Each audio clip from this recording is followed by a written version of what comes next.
Magandang hapon po sa inyo mga katribya at maraming salamat po sa ating pong mga viewers, sa ating mga subscribers sa ating Kalamansi Farming. Ayan, hapon na po tayo rito sa ating kalamansi. Ayan, at napakarami po mga ka-farmers po na usbong na dahon ng ating inaalagaan.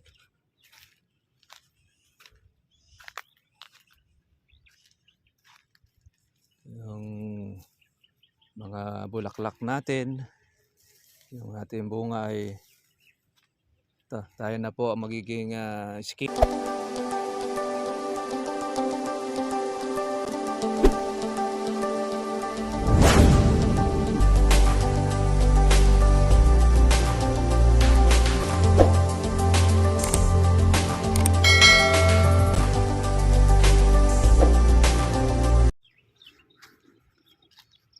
Magandang hapon po sa inyo mga katribya at maraming salamat po sa ating pong mga viewers, sa ating mga subscribers sa ating Kalamansi Farming.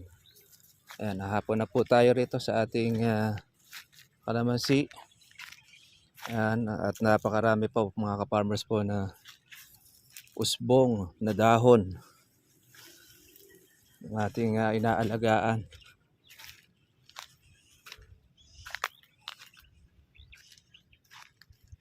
Yung mga bulaklak natin, yung ating bunga ay tayo na po ang magiging schedule ng ating pong pagpapatubig bukas. Dahil tuyo na po halos yung ating kalamansi. Kailangan na natin ito ng patubig para po do sa ating mga bunga maliliit saka po ng bulaklak. Ngayon ay maganda-ganda po ang presyo ng kalamansi natin. Naglalaro pa rin po sa 2.3 saka sa 2.4. Kaya pagka po malaki ang inyo po kalamansi, pwede nyo maisagad sa 2.5 ang kalamansi. Mambunga. Importante lang dyan ay meron lang po tayong mapipitas. At ito nakuha na natin ito. Yung ating halawin ay okay na. At least po lahat po ng presyo ng ating kalamansi ay nabutan ito. At continuous pa rin po yung kanyang pagbubulaklak. Ayan. Medyo natigang po ito uli ng kaunti. Halos nasa 20 days. Bago po kasi makaulit. Ang ating pong patubig ay marami pong nakapila ng ating pong kalamansi. Kaya kada tubig natin, bulaklak po siya ng bulaklak. Kaya akala mo tayo nag-i-stressing. Kaya wala po tayong problema po sa pagpapabulaklak ngayong tag-init. Importante na lang po dito mga katribya po yung mapatuloy natin ang ating bunga. Yan. Yung ating pong in-spray ng damo, yan, mga patay na rin at hindi na rin siya gano'ng tumutubo sa tindi po ng init. Ito yung bagong spray nila tatay, natubigan na rin. Yan. Ng kalamansi rito sa amin, pagka po ganitong bata, hindi po siya mga katribya po na inaalagaan po ng pag-i-spray. Kaya naman yung pong insekto, yung harabas, dumadali. Pero hindi naman mamamatay po ang kalamansi dahil magsusupang siya. Kaya itong mga damo na ito, magsisilbing mga katribyang cover ng ating kalamansi. Itong batang kalamansi nito nila nanay. Ito, nasa 1 taon na kalahati na rin ito. Yung alaga po nila tatay.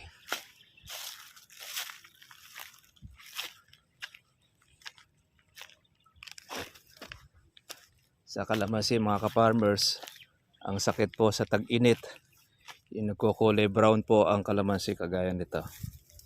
Yan, sa tindi po ng init yan. At isa yun sa nagiging sakit ng kalamansi. Lumalabas po yan sa tindi po ng init ng panahon.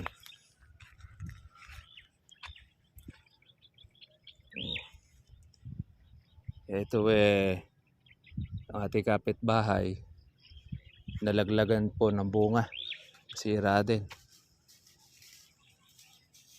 Kaya panibagong set ulit yan ng kanya pong pagpapabulaklak. Itong kalatatay, yan, spray rin sila ng kalamansi dahil marami pong mga harabas na siyang sumusuot. Ayan, ang ganda ng pagkapatay ng damo. Dahil pagka ganyan, mabilis pong matuyo ang lupa, mga katribya. Ito yung daanan po ng tubig. Magpapatubig ng kalamansi. Ito yung sinasabi natin na pagka hindi po nai-spray, nakain po ng harabas yung mga dahon ng kalamansi. Kaya naobligado po tayo mga ka-farmers na mag-spray dahil sa mga ganito.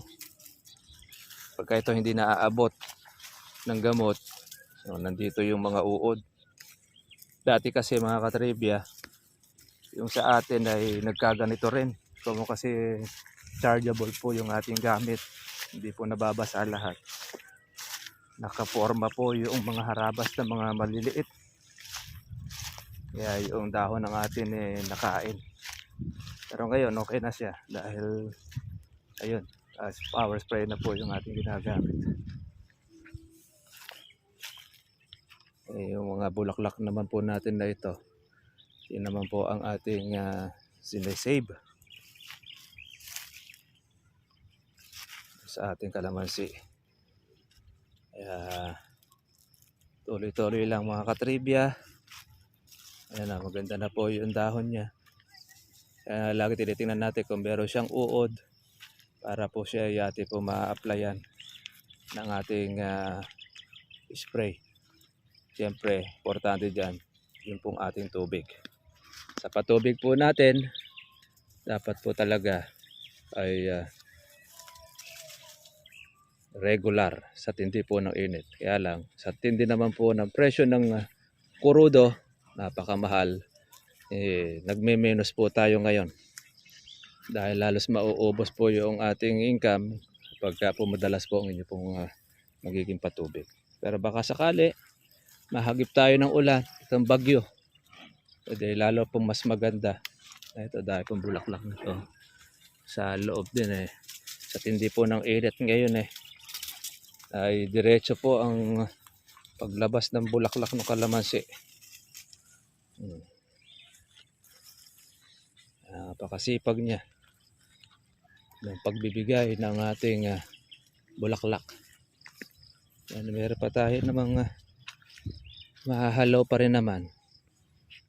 Ayan, makakuha ka po mga ka-farmers po ng isang bag. Meron na tayo pang patubig. Kung halimbawa ay 2.4 o 2.5. Malaking tulong po ito para tayo ay makasurvive ang kalamansi natin. Tinayo ko ng harabas. Kaya yung nang kumakain ng bunga ng kalamansi natin. Kapag po siya ay hindi po nyo na-spray, naalagaan. Okay mga trivia, monitor lang po tayo sa ating pong bulaklak. Siguro sa Makalawa, tayo naman po ay mag-i-spray nito. Pero bukas naman po ay schedule po naman natin ng pagkapatubig para po sa ating kalamansi. Sige mga farmers, God bless nyo lahat. Kita tayo po bukas. Bye bye.